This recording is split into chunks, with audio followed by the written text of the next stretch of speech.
Hey guys, Wes K here with Intentional Fitness at Beast Mode Fitness. Today, it's all about legs, so we're gonna go over my 3 favorite quad exercises for you today.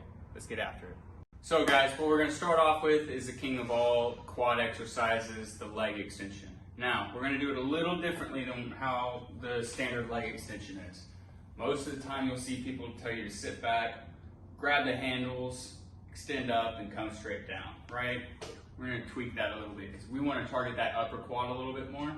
So what we're gonna do is rather than grabbing the seat, or rather than grabbing the handles, we're gonna grab the actual seat. And then from there, we're gonna lean forward and we're flexing our quads up. Now notice, I'm not reaching full range of motion. There's a reason for that. By leaning forward, you already pre-lengthen your hamstrings. You're not gonna be able to do full range of motion if you're doing this properly. Because if you are, you're pushing up and you're actually sitting back as you do it. So we're going nice and smooth, up and down.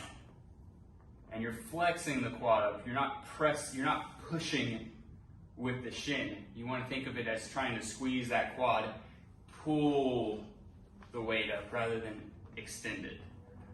So we're here.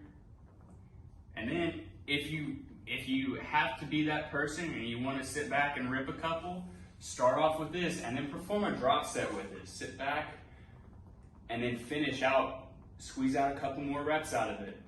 There's a bunch of different ways that you can implement this to get a lot of growth out of your quads. All right guys, so the next one on the list is not leg press. It's actually right over here. This is a sissy squat. Most of y'all probably used one before. Most of y'all probably do it just like this. And you're wrong. So, first things first, I want y'all to lean back and keep this angle. This is as far as you're gonna come up the whole time.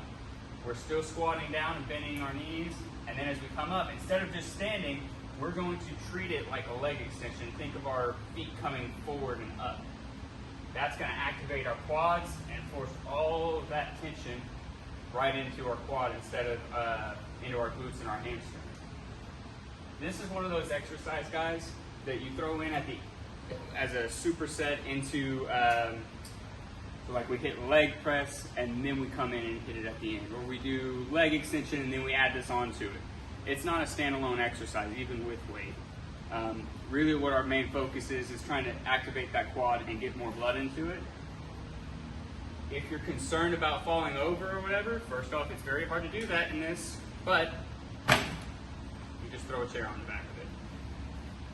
And that also can be your guide for depth.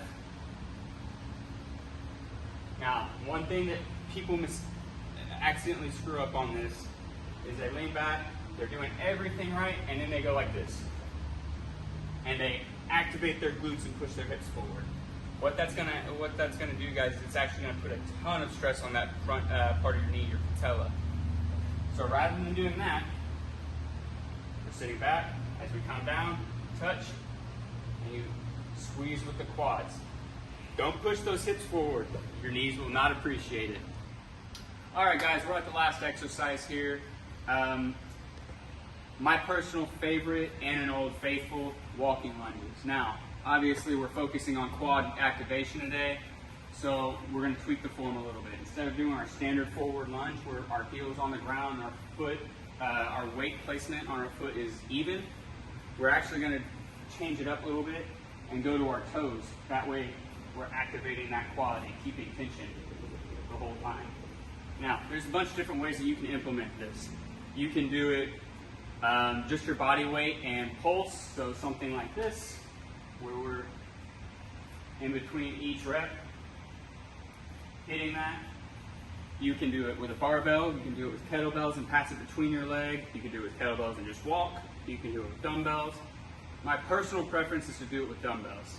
My reasoning behind this is in case of form breakdown, or I feel pain in my knee or my hip or anything like that.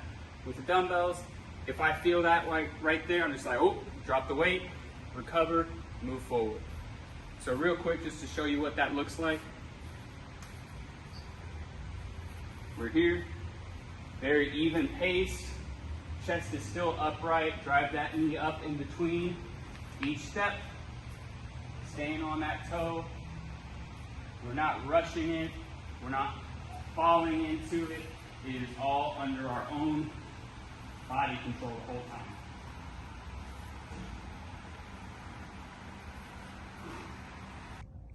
All right, guys, that's it for the day. I hope y'all enjoyed the video. If you did, please leave a comment, like, comment, subscribe. If you have any questions, feel free to reach out. Y'all have a great day, guys.